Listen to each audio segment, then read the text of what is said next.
Hello, everybody. Welcome to the Rotoworld Football Show. I'm Patrick Daugherty, joined by Denny Carter on Tuesday, August 25th, 2026. All the news that's fit to print today, Denny Carter.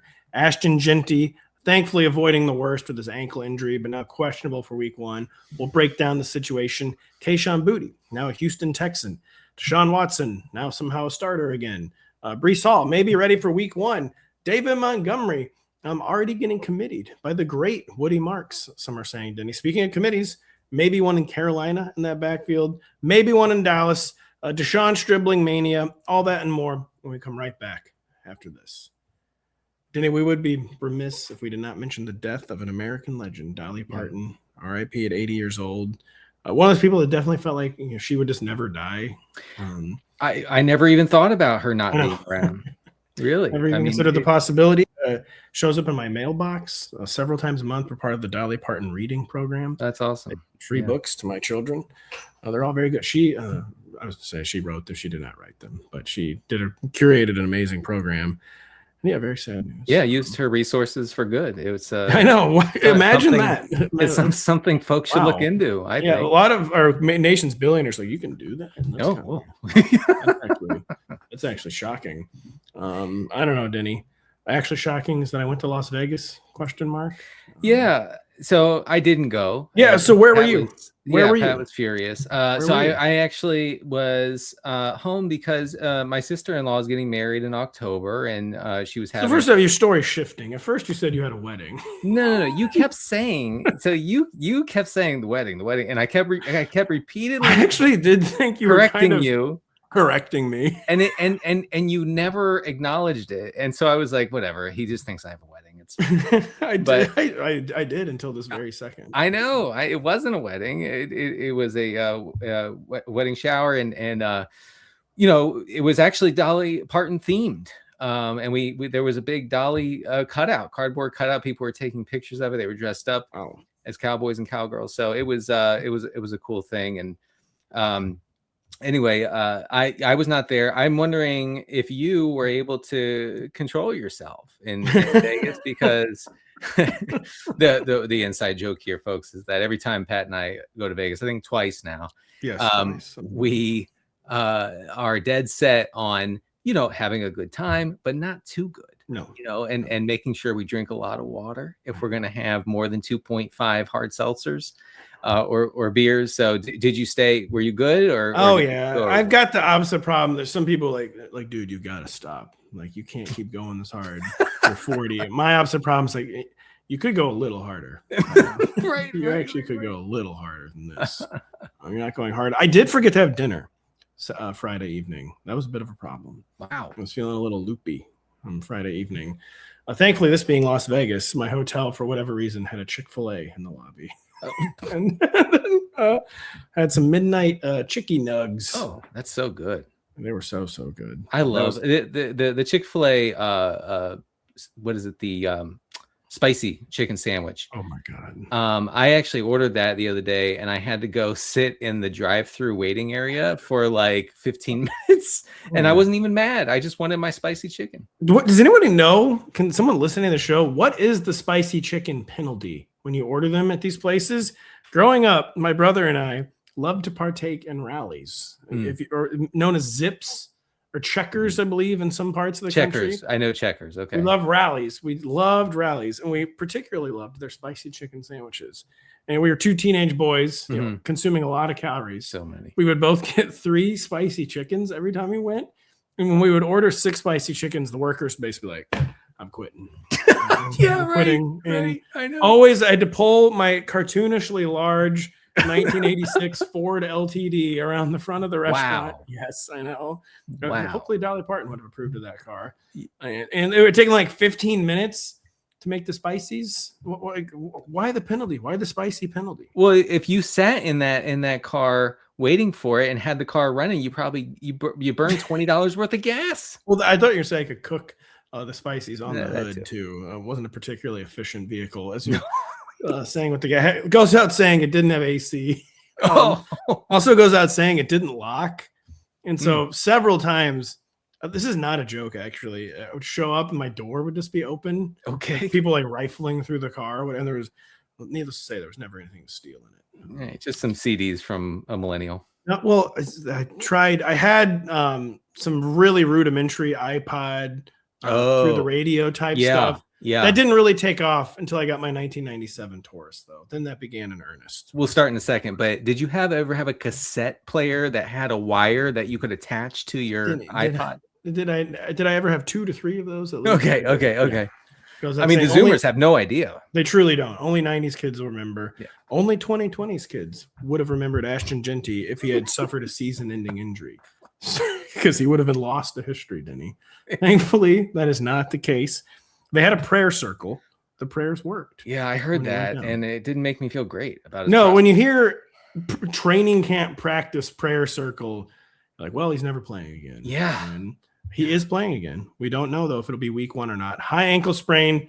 Troubling trend around the league of leagues admitting to copping to high ankle sprains right off the bat, which maybe might mean they're getting higher. They're getting too high to deny Denny. But Ashton Jeanty's avoided the worst. He is hurt, though. It's August 25th. Everyone knows the season starts a little later than usual. Yeah. Highly uncertain for week 1. Should he be dropped out of the first round, the top 12 in fantasy football drafts? Now he's questionable for week 1. Now he has an ankle injury that will, I'm sure, linger throughout the season, even if he's playing on it. I know that is something that's been on my mind about, how to treat him ADP wise.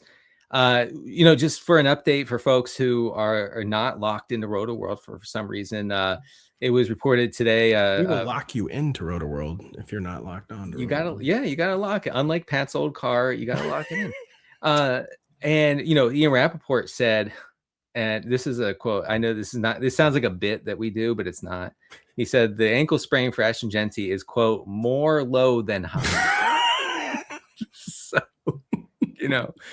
how are we still finding new phrasings? I've never heard that one. I've heard a lot of descriptions for high ankle sprain, mid ankle sprains. That's every time Mahomes injures his ankle, it's always a mid ankle sprain. I know that's 100% true. And so this is more low than high.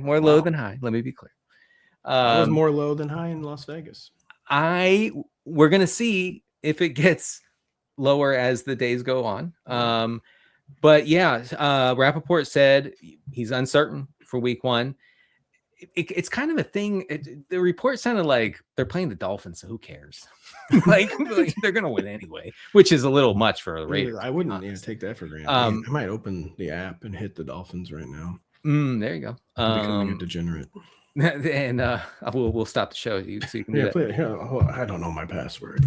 But this means that Mike Washington Jr. Would be the lead back. And, Kyle and I talked about it briefly during a VOD video. You talked to Kyle without me? I did. I know you don't like that. But it's not supposed to happen. And what he said was he reminded me that Mike Washington Jr. also is a pretty good pass catcher. In college, he averaged 8.2 yards per reception.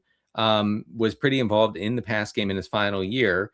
Averaged 6.3 or 4 yards per carry, like super efficient last year. Now, 5 years in college, 3 different schools. I get that there are going to be questions about like what was going on with this guy.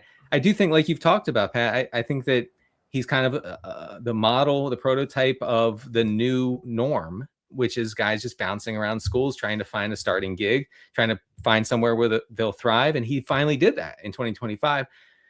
So I'm pretty excited about him. But the thing is, you're probably going to have to pay up now because of the Jeanty. Well, I don't really know about. Jeanty's missing a game or 2 at the very most, which is a huge deal for Jeanty. Is it really enough of a deal to like force Mike Washington onto 12-team league teams? I guess he's going to climb. He's going to climb.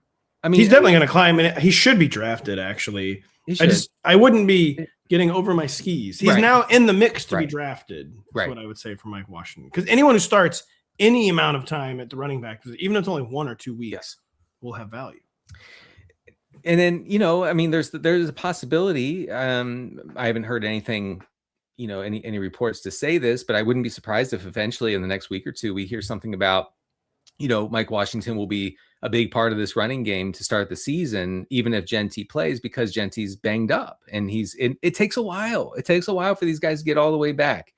So for Jeanty, I wouldn't take him in the first round now. I was going to ask you that. So he's on the clock though at 17 and you're picking 17's pretty and so I would struggle to pass him up there. Look, everybody is a value at some point. You got very grainy when you're saying that, so that's how we know you're lying. You actually would not take Ashton Jeanty at 17. Yeah, I'm not sure. I guess is what the graininess said. I am more inclined to take Mike Washington and see what happens with Jeanty. Wow, Jeanty, the injury optimism so rarely pays off in fantasy football. Like, it's almost ridiculous. But the only good news for Jeanty is that he does now have like 2.5 weeks of uninterrupted healing where they're not racing him back for 2 weeks from now or whatever, or 10 days from now. Like, he has, they're not game planning right now. He has like full ability to focus 24 hours on this injury, which in season you get that sort of, but it's a little different rehabbing and training camp even versus the season. So maybe he could be reasonably healthy by week 2, but the high ankle stuff, it just seems like nothing lingers worse than a high ankle sprain. It seems like there's not the same. They can't plant and cut the same. Right. And then you hear at the end of the season, like, oh yeah, I wasn't right for 8 weeks, whatever. I did want to mention, along with those Mike Washington stats from college, he has averaged a ho-hum 8 yards per carry in the preseason. So I think he's doing pretty well. Interesting. So Jeanty, I feel like you have a hard time passing up on mid to late second round. But I don't know if you're only doing 3 or 4 home leagues with your friends, maybe just let someone else do it. Where you're not playing the large field mathematical game. Right. Just let someone else do it. Because I will say, Denny, too, it seemed like the Raiders have been searching for an excuse to involve Mike Washington. He's good. The new brain trust, and they now have one. I would say, if you're doing like a massive best ball tournament and you want to get weird and still take Jeanty, that's fine. But if you're doing your office league, maybe just let him slide. 2 things. Speaking of talking to Kyle Dvorak, that's what Denny and I will, of course, be doing on Thursday. Also Friday. I think we've firmed this up. I think we're doing a Q&A at 1 p.m. Eastern on Friday. Hopefully this has been quote unquote firmed. I think it has. We're going to be doing a Q&A, rotoworld.com, so you can go to find it. It'll likely be on the YouTube as it's known. We're going to answer your questions as we get deeper into draft season. I also remember what we should have riffed about, Denny. I went to the BMW Championship over the weekend at Belle Reve Country Club in Creve Coeur, Missouri. I forget the municipality. But you want to know the only reason I attended, Denny? Yeah, why is that? So it was on CBS, and if it's not on NBC, I'm not watching it. You can't watch it? Can't watch it, so I had to go. Yeah, that's what you got to do. I mean, and I respect you for that. I had to get live updates from you. I couldn't even watch. I couldn't even turn on Channel 9 here. I had to say, Pat, what's up? What's going on with Wyndham Clark? I got really tired going all over the course. He did. Pat sent me 412 texts. By the way, some guy on the course, I guess, like doing the statistical inputs for like the stat services, and I guess CBS, where he had to hit every button, like what kind of shot, what number shot it was, where it landed. Wow. And he was like doing it on a phone. He has brought it up to my son without saying anything, has held it out and started telling him like what buttons to push. And he was like, you were just on TV, or he said something like that. That's interesting. And then my son almost pushed the wrong button once and he freaked out. And they said, I'm not supposed to let anyone do this. Yeah. Your son probably messed up my data golf subscription. You would never get such unprofessionalism from an NBC employee. Come on. No, he was a very delightful man. Made my son's day. Kayshon Boutte's trade made Denny's day. He's a booty believer. He's been a booty believer for the New England Patriots. He's now been acquired by the Texans. A very receiver needy team, Denny. Yeah. Is this enough though to get Kayshon Boutte on the radar in 12-team league redraft? He wasn't being drafted as a New England Patriot for obvious reasons. He was buried behind bigger names. The Texans don't have bigger names behind Nico Collins. Boutte's now the number 2. Passing offense, we don't necessarily have a lot of trust in though. Right. Nico Collins absorbs all the oxygen in this passing attack. Is Kayshon Boutte on the radar? Is he draftable in 12-team leagues? Let's start there. I don't know if we'll agree on this. I think he is. Now, this is a downgrade for Kayshon Boutte, just so we're clear, because, Drake May is not only a really good downfield passer, but a guy who, lets it rip and really is aggressive with those deep throws. And that's why Kayshon Boutte last year popped up for fantasy purposes pretty often.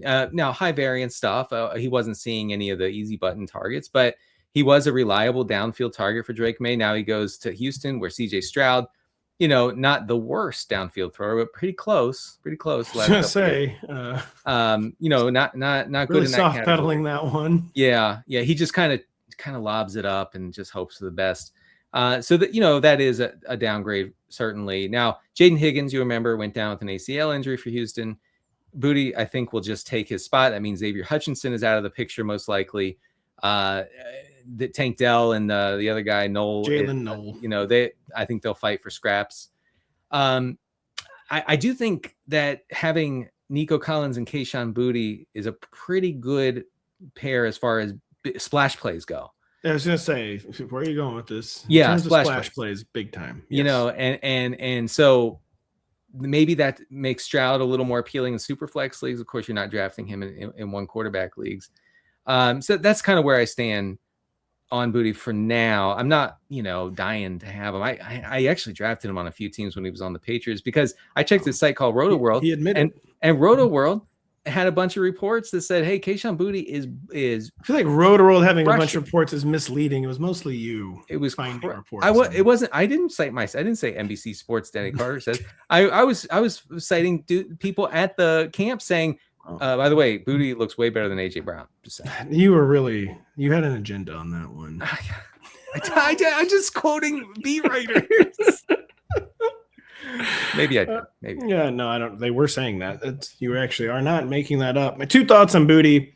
I think it helps Nico Collins. He needed some sort of credible threat opposite him.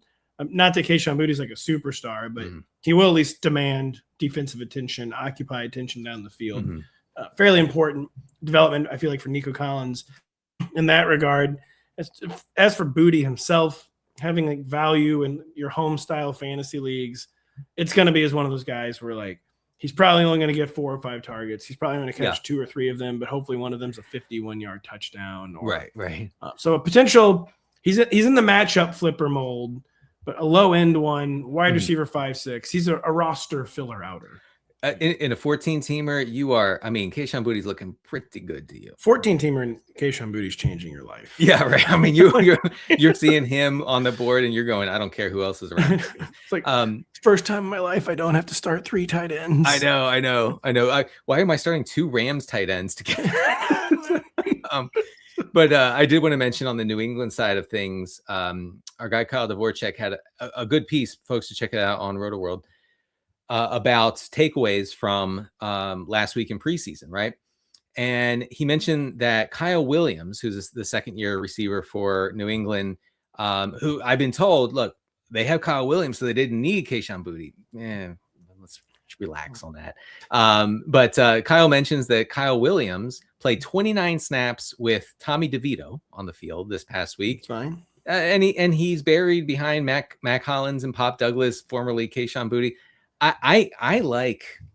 We've been hearing good things about Pop Douglas. I'm just going to put his name out there as someone. Very weird Patriots agendas. They want him to be a thing, and I think that matters. So I'm not saying Pop Douglas locked in starter in 12-team leagues. I'm just saying I think he is the most likely to benefit. Speaking of wanting someone to be a thing, the Cleveland Browns decided early on they wanted Deshaun Watson to be a thing. Is literally the entire country groans, and literally the home fans boo. The quarterback is defiant. The most first guessed a disastrous contract in maybe the history of American professional sports. Somehow this continues to get more disastrous. Name the starter. All I wrote was, "Come on, man! Come on, man." We can. What is there? What's left to say? What an absolute fiasco, tire fire, things of that nature. I actually think Todd Monken was quietly begging Shedeur Sanders to do the thing and to like be like passably good in order to not give the starting gig to Deshaun Watson, because Watson's cooked. Let's talk about his preseason stats so far, okay? And we'll maybe understand why he was booed last week, which he said was personal. Which it might have been personal. It probably was. And that's the way it goes sometimes. Deshaun Watson has completed 16 of 28 preseason attempts for 162 scoreless yards. He has committed a turnover-worthy throw on 6.4% of his throws. That's pretty high. His ADOT, average depth of target, is 6. Okay, so just constant checkdowns. 57% of his throws have been short of the first down sticks. That is not okay. Like, that is crazy, crazy high. And he's rushed 6 times for 21 yards. It's not going to happen. It's just a matter of time until they rotate Shedeur Sanders in there. I guess Shedeur will probably be a little better, but they're both really bad. Like as far as accuracy goes, I don't know who they can support in this offense besides maybe Harold Fannin. You can't put Dylan Gabriel in either, right? And because he's worse than them. And so you have Taylon Green, the quarterback who last year led all college football on EPA per rush. I'm just putting up. Wow. This is a disaster. It makes me really queasy about drafting any Cleveland pass catcher. Honestly. It does, especially since like the concern for Harold Fannin was that he's got company in the short area now, and Casey Concepcion, and you got these two guys kind of cannibalizing each other for the targets they need to be valuable in fantasy, and it's from a quarterback like Deshaun Watson. And this could be a very, very sad fantasy situation, Denny. Mm-hmm. Yeah, very worried about our guy Harold, who for some reason I was drafting kind of a lot early in the summer, and then I started to get spooked. He's good. He was cooking with Shedeur under center, so maybe that's just what he needs again. And you know that's coming. But yes. Otherwise, I just don't know who you can't take Jerry Jeudy. You can't be confident that Quinshon Judkins is going to see this sort of game script that leads to lots of touches, of lots of carries. I don't know, man. Why did they not add another quarterback? Like last year, they added like 5. I don't know. It is kind of amazing. I mean, we were talking. I was talking about Jack Strand, the third string quarterback for the Falcons right now, who I think is, might just get some starts this season. Why would that be, Denny? Someone who was quote unquote boosting. My guy Tua, he's struggling right now. The haters are making good points, but so a guy like Jack Strand, clearly the starter in Cleveland. I'm just saying, like that's where the bar is. It might be a good time to take a break after that kind of proclamation. We will be right back after this. Saturday, the Premier League heads to North London when Spurs make their home debut against Newcastle. It's a new season, and there's plenty to prove when they kick off at 12:30 p.m. Eastern on NBC and Peacock. Tottenham trying not to be a laughing stock this year. They'll let you know how they're feeling on this weekend on NBC. Manchester lost. Which Manchester? Manchester United. That wouldn't be that big of a deal. Yeah, I thought they were good. Be a bigger deal if Man City lost. I mean, Man U is still top 4 or 5. I was told they were good. So. They are. They're good. They lost. I don't know. Are they never supposed to lose? I don't know. I mean, every time I hear Manchester United, it's the big deal. And then I'm trying to watch soccer, and I'm like, they've been down kind of horrific for the better part of the past 15 years. Okay, well there you go. They stink. They've been hanging around. Man City though, but so has rocked Man City's. Erling Haaland has cut his hair. I saw that. Not really sure weird. About that. Yeah, I don't approve of that at all. I do approve of Breece Hall being ready for week 1, Denny, or at least expect it to be. Had anything changed for you when Breece was momentarily injured? Does anything change now? He's back to be ready for week 1. There's so many important fantasy players on the New York Jets, and it's the New York Jets. I know. Smith, and it's very scary. It is. The ball knowers and the film watchers are very impressed with your guy Geno. Well, what else? What they've been canonizing. I know. Cantonizing Geno Smith for the better part of 2 years. I know. He's making the spreadsheets hum again. What's spreadsheets? The preseason spreadsheets? Oh my God! Wow. Yes. Don't overdo it. The preseason spreadsheets coming to get me. It's over. He's wrecking. I mean, who's stopping? Who is stopping Frank Reich and Geno Smith? Nobody. Yeah. I don't know. I mean, at first when we didn't have much information, I thought, well, might as well take my guy Braylon Allen, my longtime favorite running back, just in case Breece Hall misses time. But it doesn't seem like that's the case. And so as long as Breece Hall is healthy, then Isaiah Davis and Braylon Allen not going to see much run here. That's all you got to know. It's pretty interesting that you escaped from New York, by the way, without any sort of run-in with maybe any New York City area residents, Denny. Well, has there been some sort of secret peace? What has happened between you and Braylon? No, as my plane was taking off from New York, I looked out the window and Braylon Allen was actually sprinting down the runway, trying to grab onto the plane like Steven Seagal in an action flick. What did that happen? I'm scared. Steven Seagal movie? Oh, I'm sure it did. I mean, how could it not? So first off, this did happen, but not the way you said it. He was not sprinting. He was standing menacingly. Isn't like, when you come back to New York City, I will be waiting again. Yeah, which is why for some reason he decided not to do it this time. I'm scared. You should be very scared. And so we're like, we like going to NBC Sports. We talk about going there. Mm-hmm. Maybe you should stop talking about going there. Yeah, or ask for security. I don't know. Yeah, that's true. Beef up the security at the office. What did you say, by the way? You drafted Breece Hall. Did you say something like that? I wasn't really paying attention. No, I didn't say that. I haven't even looked at Breece Hall on the draft board. I've been looking very powerfully at him in many drafts. He's my RB2 in a lot of places. So I was relieved. We got a positive injury report. One report. It's still several weeks away, but and it does underscore it was not a particularly serious injury. So Breece, I've got a lot of Breece, and it makes me very nervous because I don't see one reason to trust this operation. The big changes were Geno Smith and Frank Reich. Mm-hmm. I've never seen more underwhelming big changes, but Breece, just a guy talking about, no one had ever needed peace of mind. I feel like more than Breece Hall.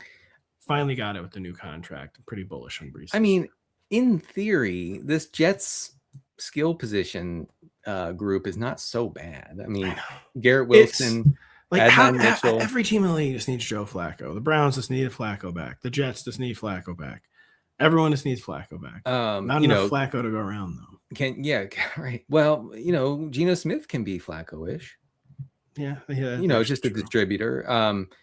Geno's just not. You got to stop trying to run. You can't do all that. Geno loves to take sacks more than any human being loves to do anything. Yeah, you just got to throw it. But I'm saying, like, Garrett Wilson, Adonai Mitchell, Kenyon Sadiq. They tell me he's good, and then the other Breece Hall. So I mean, it seems like it's a pretty good group. Do you know what team Joe Flacco's on, by the way? Yeah, he's on the Bengals. Yeah, why is he still in the Bengals? I know. I mean, the plan was there. I mean, why? Because Joe Burrow's going to miss 3 to 8 games. Don't even speak that into existence. I'm cutting you off right now. I will speak this one into existence. Woody Marks propaganda. We love Woody. We're drafting him across the board. We being every member of the show, and not just me. I have Woody Marks in almost every league, Denny. And my question for you is: David Montgomery arrow pointing downward? ? That's because the H crons. Jonathan M. Alexander believes the rushing workloads for David Montgomery and Woody Marks, quote, might not be 50-50, but it will be close. Maybe surprising in a vacuum. Honestly, not that surprising. Woody Marks acquitted himself fairly well as a pass catcher as a rookie, less so as a rusher. Mm-hmm. David Montgomery can play all 3 downs, but it's a pretty long stretch of his career now where he has been part of a committee. You know how NFL coaches love to typecast running backs. Like David Montgomery's always had success in these committees. Why would we not have a committee? It seems like things are trending that way in Houston. Or at least, do you believe that, though? Mm-hmm. Demont, do you trust him as an RB2 still? And are you beginning to dabble in Woody Marks like I have been? No, not so much with Woody Marks. I mean, he was really bad as a rusher last year. He was not good. I mean, things fell apart for that, even though they won a playoff game, and things kind of just fell apart for that whole operation, I thought, last year. But if he takes like all of the pass catching away from Montgomery, then I mean, RB21 is going to be a tough haul for Montgomery to get there or exceed that. I think Montgomery's one out is a touchdown heavy season, is a season where, he's the bigger back of the two by far. So maybe he just sees every touch inside the 10-yard line instead of the 5-yard line and makes the most of it, I looked into it a little bit, and I won't bore you with the numbers, but he's okay. He's okay in that role. He was okay in Detroit. So that's his out. But the pass catching worries me a little bit. And really, like you've said, Montgomery at RB21, you're drafting him hoping he's the RB15. But nothing. He's not going to get beyond that unless Woody Marks goes down. First, I don't think I've said that, by the way. I don't. Well, you've said that he's not a ceiling player.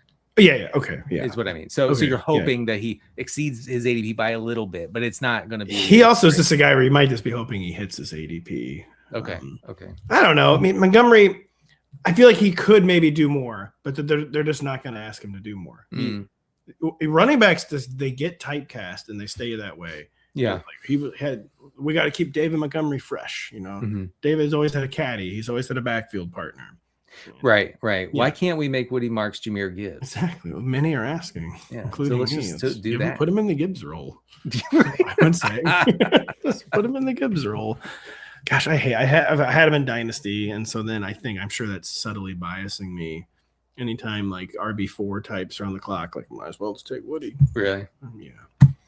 It's that simple. That's not my thing. I don't know why. I'm not into him so much. But I mean, he is a good pass catcher. So if he gets that role to himself, he could cook in PPR. You're also not into Dynasty, so I will never get over you leaving that league.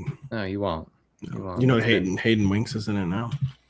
When he's not on CNN, he's in that league. I know. What was that? That was sick. I mean, I was like, wow. Hayden pulled off the power outfit. Hayden is wearing a turtleneck on CNN. If I didn't know better, many were saying Bond villain. I mean, he pulled it off. I was to say, he said, "Give me the Bond villain," and then easily pulled it off. Yeah, James Bond better watch out. I can be honest. We've done a lot of productions for NBC. I got nervous just watching Hayden, being on. They had him in studio. That was insane. Much congratulations, Mr. Hayden Winks, one of the smartest, most talented guys in the industry. Now Yahoo Sports, now at the Panthers backfield. They're declaring a committee, by the way. So the whole point of this thing. Jonathan Brooks still trending upward. No. What? Why? I mean, we've talked about this, man. Chuba Hubbard's not going anywhere. And I know you said, well, as soon as they find someone who's better, then they just bench Chuba. They instantly move on. Jonathan Brooks has looked like garbage in the preseason. Well, the preseason. Oh my God. But if he was wrecking the preseason, it would be a big deal, I bet. No. Yeah, everybody would be like, "Oh, this guy's back. It's all the way back. Look at this guy." I feel honestly, I took Brooks when Hubbard went down with that injury. I took Brooks in a couple important leagues, and I feel like a fool. You feel duped? I feel duped. They duped me. Jared. I don't know. I mean, pretty limited workload in 2 preseason. I actually am not.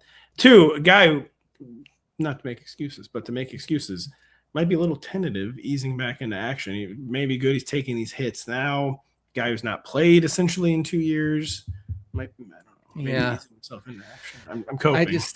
I can't. The vision is difficult for me to see at the moment. The vision of Jonathan Brooks being not a league winner, but a significant fantasy. I don't know. They came out of those 2 disappointing. They're talking of a committee. Right? Does that not do anything for you?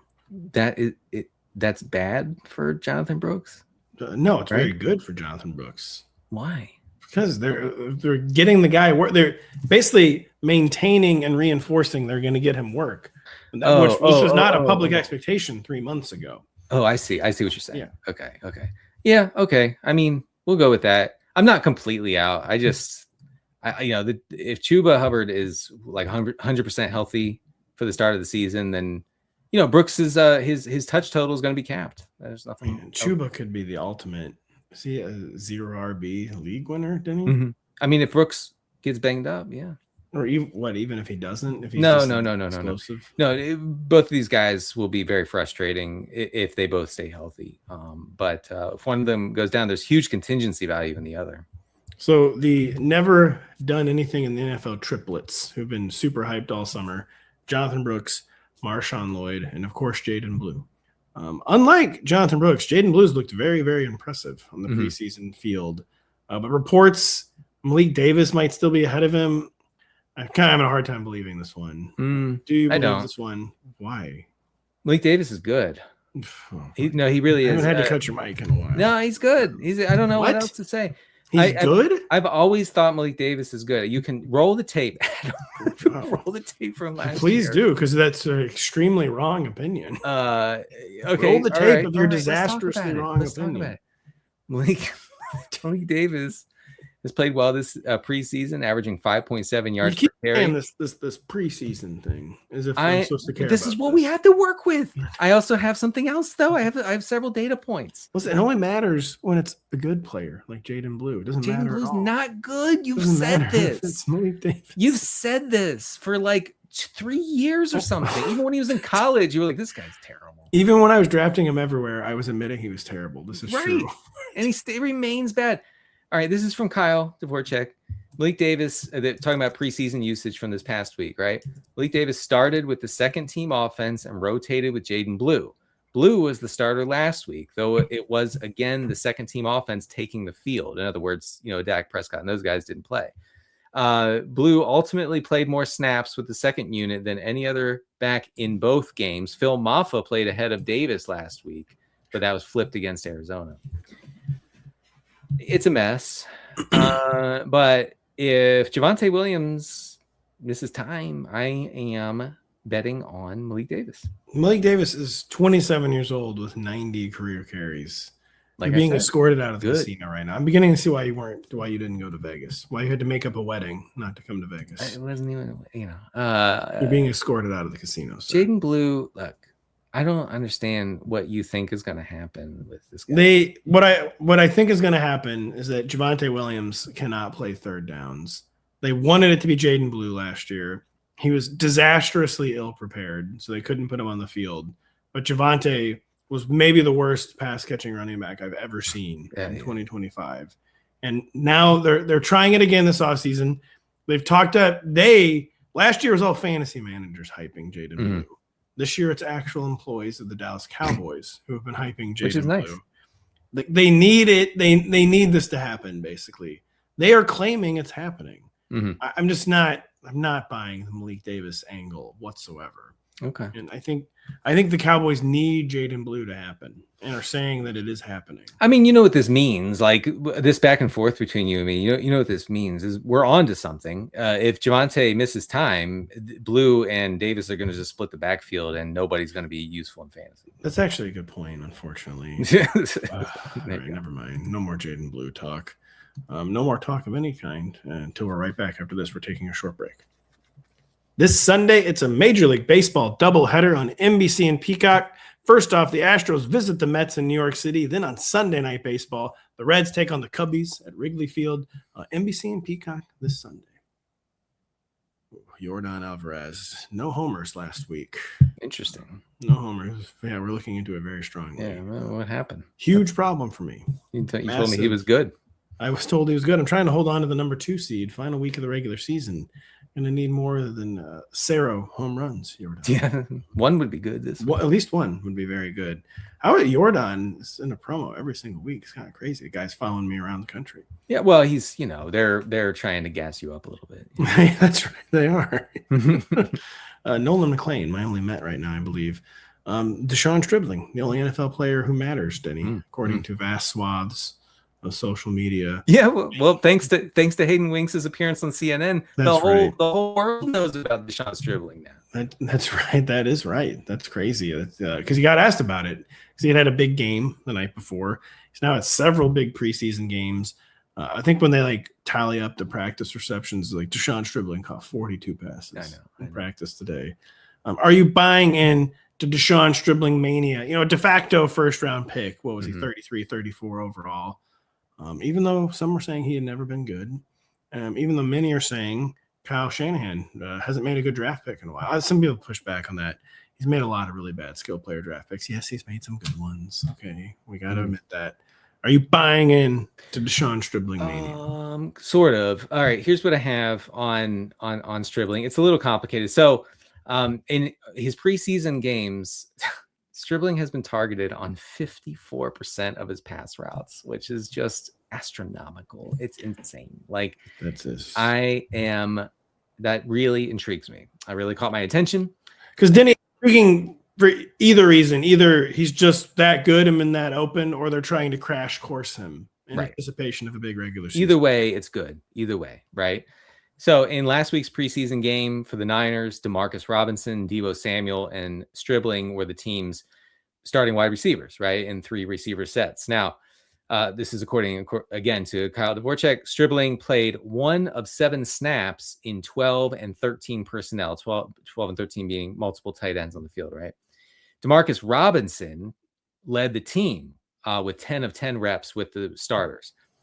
And so what I'm seeing is Shanahan not really committing fully to the Stribling thing, in that it doesn't seem like he's going to be an 80 or 90% route guy to start the season. He's going to be more, I would guess, in the 60% range, something like that, 2/3 range, right? Can he get there with that? Maybe, if they do what they're doing in the preseason and target him relentlessly when he's out there, maybe. But he is going to need, more snaps, more routes, if he's really going to get there. Now, he's going around some guys who I'm not super high on, so I'll just name some receivers going around him. Jordan Tyson, who's out for 2 months with a hamstring injury. He's going ahead of Stribling, but you could just ignore that. Quentin Johnson's going ahead of him. Mekhi Lemon's going ahead. Carnell Tate, Josh Downs, Cortland Sutton. I think I'm taking Stribling over most of those guys. I was going to say I'm taking most of those guys over Stribling. Really? Okay. Yeah. So I would take him over Mekhi Lemon easily. I would take him over Carnell Tate easily. Not even close. I guess there's stronger signals for Deshaun Stribling. I would take Stribling over Josh Downs. Not even think about it. I would take that. Basically, we're hoping Stribling is Downs. Is kind of one way I look at this. I mean, Downs is down bad. We'll talk about that on Thursday. But Wow. with Keenan Allen and Alec Pierce coming in. Oh my God. The guy who never gets a target. It's shorter than 20 yards is going to end it for Josh Downs. It's already over. He's going to clear space for him to go to town on the middle of the field. Yeah. The Pierce thing, you've never seen a less repeatable season. Just admit it. You've never seen. And now he's hurt. I don't even know what we're going to see. I mean, we're not going to see anything. It's going to be bad. They're basically like, hey kid, you got to learn how to be a different receiver. It's not going to, because we just signed you to a $1 billion contract. Top man. Wow, the Colts hand out one of the worst contracts. I don't. Anyway, no, I like Stribling over most of those guys, and it might be a slow start to the season. Like, it might be Shanahan playing games, doing his thing, okay? But you got to stay patient, and I think that he's going to pop eventually. Man, I don't know. I thought we hated the profile. I thought the Stribling had just the worst ever profile. No, not the worst ever. The profile was bad until I just looked up straight up EPA per target, and he was insane. Because of the touchdowns, because of the big plays. And I'm not going to hold that against him. I'm not going to hold the fact that he makes big plays against him. Shanny's had so many misses, but he does have more hits than he gets credit for. And Brock Purdy says he's very impressed with the way Stribling has learned the offense. And that's a big thing in San Francisco. That's like, if you don't know the offense, you are not seeing the field. It's why DeMarcus Robinson's out there. Purdy's quotes, honestly, have been the number one reason for optimism, I would say, even more than the production, where Purdy, every time they put a microphone in front of him, is just praising Stribling to the moon. That is hard to ignore. That is very, very hard. And what if Kittle's out to start the season, Well, he won't be, but I don't get the Kittle. Why what if my aunt or my uncle? Why would you draft Kittle?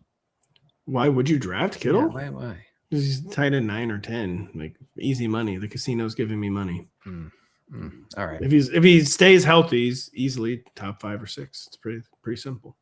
If he stays healthy, he tore his Achilles 3 weeks ago. I know, what they're like. He's got the craziest stem cells in existence. The peptides are. Well, don't say that. That's defamatory. No, it isn't. The government is approving peptides. Are peptides legal? I don't even know. They're fine.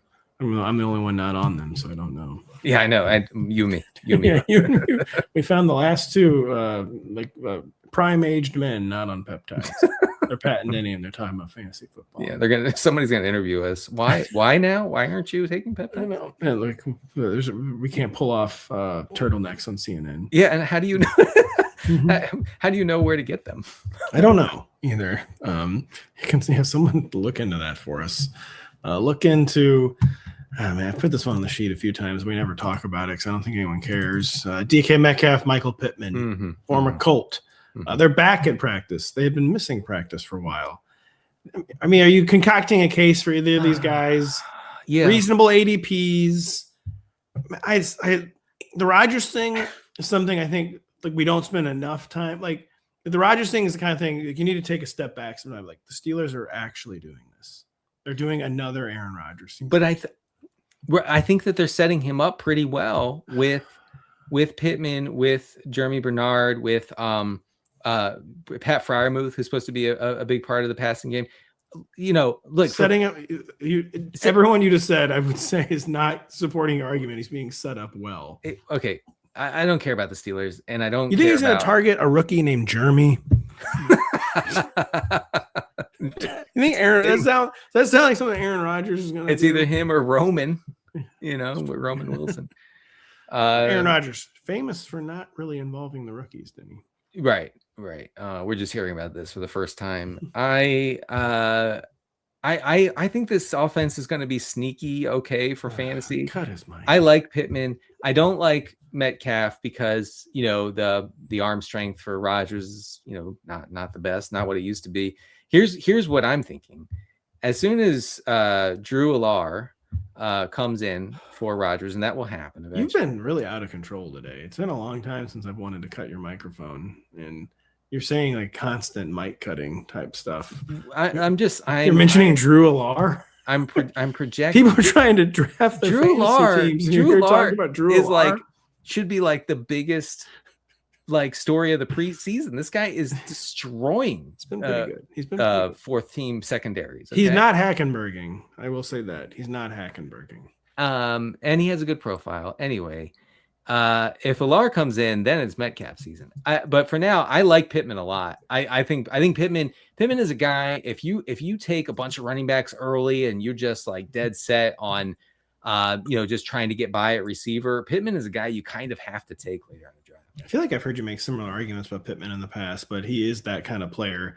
Producer Adam pointing out you were a big Alar guy in the run up to the draft. I kind of was too. Alar was this the kind of guy where I never understood why he wasn't good. I think you had discovered that he maybe was kind of good. Was that what it was? Yeah. I mean, he had stretches of play where it was elite. And I have to give credit to our colleague, Zach Kruger, who looked into this and wrote a very detailed analysis of Drew Alar's college career. And it was way better, I think, than people were giving him credit for. He probably, frankly, just had a James Franklin problem. James Franklin was where like offensive football goes to die. He was like Matt Nagy on like illegal peptides, like the most illegal. Is like, I don't want the legal peptides.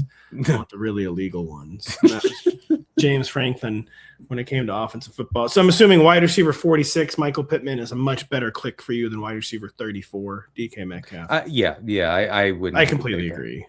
Pittman too is like the older rest of it. There's always money in the banana stand. There's always targets in the Michael Pittman route. Yeah. He just commands them. It's true. He just gets them. Quarterbacks like to throw to him. We'll see. Aaron Rodgers could be challenged, except that, you thought I would like throwing to someone? That's interesting. Yeah. I'm telling you, Freiermuth, man. I know, not exciting, but I can foresee when I close my eyes, I can foresee week 3 people being like, should I play Freiermuth over Trey McBride? Well, I was surprised it didn't happen more last year, and it just kind of never did. And Rodgers even made a few comments like Freiermuth's doing things like the fans can't see. Like he praised him, but he's like, well, we're not going to give him targets. And so I don't know. That is a weird situation. Darnell Washington, name we haven't mentioned all preseason. He's back. We mention this guy all the time, and we're like, what if he's never been good, but what if he is good? Dalton Kincaid, the Athletics' Joe Buscaglia reports that Kincaid's health, summer usage, and ability are all trending toward an enhanced role in 2026. This time it counts. It's going to count. Are you buying into the latest annual Dalton Kincaid? Yes. I kind of am too. Yes, I kind of am too. and I've said this a few times, and you guys immediately, you and Kyle immediately shut me down because I'm ready to mute you here. yeah, because I say, look, Joe Brady in charge, things are going to be different. And well, Joe Brady was in charge last year, but the thing is, no, he wasn't. Well, first off, too, I thought I kind of dabbled this take too. Like, did you? Okay, yeah, maybe yeah. I misunderstood. Okay. Like no, like Dad's gone. Dad went to Europe. Yeah, or I mean, I told you there was an offensive lineman who said there's substitute teacher energy. Yeah, exactly. And too, and like your science teacher's appendix ruptured. You're like, oh hell yeah! The next 6 weeks. We hope. First of all, we hope she's okay. But oh hell yeah, we got the sub. But it's party time. But it's party time for sure. Yeah. Like we are going to walk all over the substitute teacher unlike anyone you've ever seen. Yeah. The Bills, for real football, it's over. But it's gonna be fun. I'm telling you, I love DJ Moore where he's going. Love him. I do too. He admitted. I also admit it. Man, I really am into James Cook. I think is reasonably priced. I know you know. Second round, right? So second round. James Cook, he's a hold serve second round pick. Yeah, holding serve with James. And so Kincaid, last year 50% of the routes again, but led all tight ends in targets per route run, led all tight ends in yards per route run. Like he's really good. So I think just imagine if those things mattered. I think if Joe Brady, they do matter if you extrapolate, brother. So here's the thing. I think Joe Brady's going to be like, F it. Like we're extrapolating. Like I actually do agree. 80% of the routes. We're not doing this Dawson Knox, commemoration nonsense that they always do. Like the Bills organization cannot exist in order for Dawson Knox to catch 3 touchdowns a year. Like stop with this. So yeah, when they fired Sean McDermott, they're like on the phone with Sean McDermott, like, Dad, you're getting on the plane, right? You actually are going to Germany for the next 3 weeks for a work trip. It's like, yeah, why are you at? And just hanging up. Like, yeah, right. Put Dawson Knox. Send him to the rehab room. Like, right. I'm not hurt. Like you're not playing anymore. Yeah, no, you're not playing. Dalton Kincaid, get the keg. And exactly. I think it's gonna be fun. And so if this happens, if there is an enhanced role for Kincaid, right? Then you're talking about a tight end who like might be the guy you need at tight end, like a guy who's not being valued properly if he gets that role. We are so screwed once Dad gets back, or once Mrs. Patterson has actually been recovering quicker than expected. Yeah. And, well, let me just put it this way: Mike Tomlin's going to be coaching the Bills in 1 year. Well, don't say that. I mean, we would miss him as a coworker. We would miss him dearly. Yeah, we would. Don't say that. No. Yeah, but there's a chance this goes down in epic flames. But it's gonna be beautiful for fantasy. I fully on board. Just a little scary. I asked you earlier if you're buying into the Stribling mania.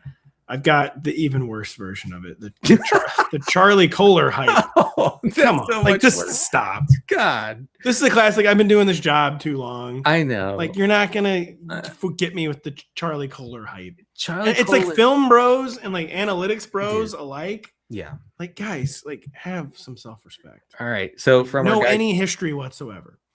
Yeah. Lay it on us. From our guy Kyle. Charlie Kolar and David Njoku both saw 2 snaps with Justin Herbert in this most recent Chargers preseason game. They played one more drive, and Kolar finished the game with an 8-5 snap advantage over Njoku. Orlando Gasson did not see the field until the 3rd drive and played much later in the game. I thought I could say did not see the field. They were trying to protect him, and then on the 3rd drive. Yeah. None of these guys are going to be reliable. Let's just be real about it. And Charlie Kolar is apparently like a hell of a football player and like a really smart guy. Huge red flag for fans. I know. No. Truly, it's a red flag. I mean, you don't want a smart player on your team, on your team. No. You want a big dummy who's just like, I'm scoring points. I don't care what else. That's right. No, but this guy's like an intellectual. He's like wearing like little Ben Franklin glasses on the field and like studying the defense. And he's like poor Richard's almanac. Yeah, no, I mean he's like one of these guys who like studies the Shanahan system, like the philosophy behind it. Okay, so that's why he's there. Okay, because McDaniel likes those kind of guys, but he's not gonna be someone you can play in 12-team leagues. Just stop it. Yeah, please just. I guess maybe no one's actually suggesting that. Yeah, he's still outside the top 30 tight ends, but for a guy that supposedly no one is drafting, there are a lot of posts and articles about him. And well, he's a big film guy. He's just a huge. What do you win when you win? And the answer is not your fantasy league. Nothing. Yeah, absolutely nothing. Charlie Kolar hype. Denny, it sounded like a lot caught your eye from the preseason weekend, but there's something that caught your eye that maybe we haven't talked about yet in preseason week 2 as we head into preseason week 3 and final cuts back on the weekend. Yay. Yay. We're all really happy about it. I'll try not to, at all ruining our lives. I'll try to help you with those final cuts from the golf course. So you haven't agreed to work yet. I feel like I'm gonna need you there, big dog. Just for the listeners, Rotopat has sent several reminder texts about Sunday, and I have ignored them all. Please, God, work. Yeah, I'll see them at like 11 o'clock at night. I'm like, I'm not doing that. But yes, I'll be there. I'll be there, and I'm gonna have a good attitude. That's the thing.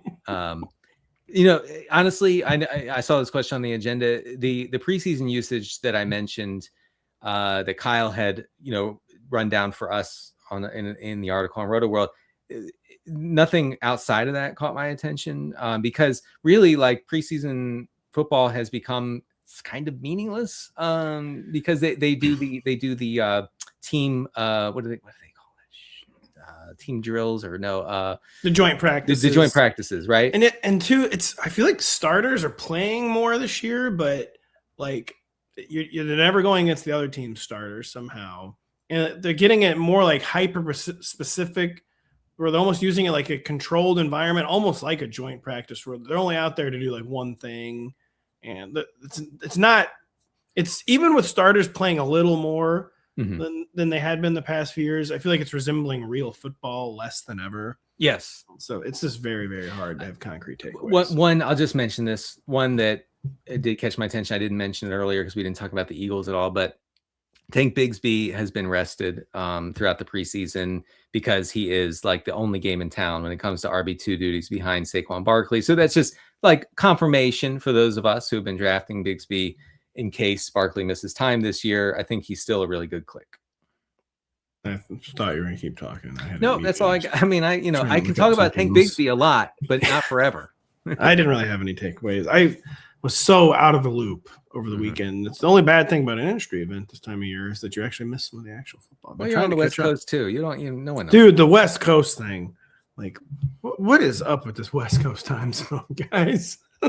What's the deal with this? I mean, that means that there were preseason games starting at 9 a.m. your time. Yeah, literally, yes. Yeah. The Lions, for some reason, played at noon. 9 a.m. Our guy, Nick Schlane, couldn't work Saturday mornings. He was going to the game. And I was like, LOL, what? And he's like, yeah, dog, there's a game. Our guy, Nick, he grinds. Yeah. He does. He grinds. He's going to be grinding a lot this upcoming week, by the way. Good luck, Nick. But yeah, the Vegas time stuff, like, it's just like we got to do something about the Western time. I mean, I don't mind it. I remember watching a Monday Night Football game and it ended at 9 It's p.m. freaking awful, man. No. It's awful. I liked it. To me, that's the worst possible. That's when my kids are still going to bed, and I'm gonna just miss all the important stuff. I mean, but I can't stay up for that. Like, you do. The game ending at 8:30 or 9 is an abomination. It's an actual abomination. I'm an East Coast bias guy. Okay, and I will say that the primetime stuff is pretty sweet. Hey, by the way, Tom Everett Scott said hi. He was I miss Tom. You did. I don't mind about missing you, but I miss him. He said he's not talking to you anymore. He recommended a show for me. Which one? He recommended Widow's Bay on Apple TV. Oh, yeah. Well, a lot of people are recommending that. Oh, I did. I hadn't heard of it before that. I actually really want to watch it. I don't have Apple right now, though. And it is good. It's also a slow burn. I like the slow burns. I mean, it's a super slow burn. Thomas, TES, has a lot of really good recommendations. Really, really good fantasy player. Really appreciated him being in Vegas. Appreciate everything Denny did for us today. A lot of really good analysis. Appreciate Kyle rejoining us on Thursday. Appreciate you hopefully joining us on Friday for a live Q&A at 1 p.m. Eastern, where we will answer your questions heading into the weekend's drafts. So for Denny Carter, I'm Patrick Daugherty. We really appreciate you listening. We'll be with you later this week.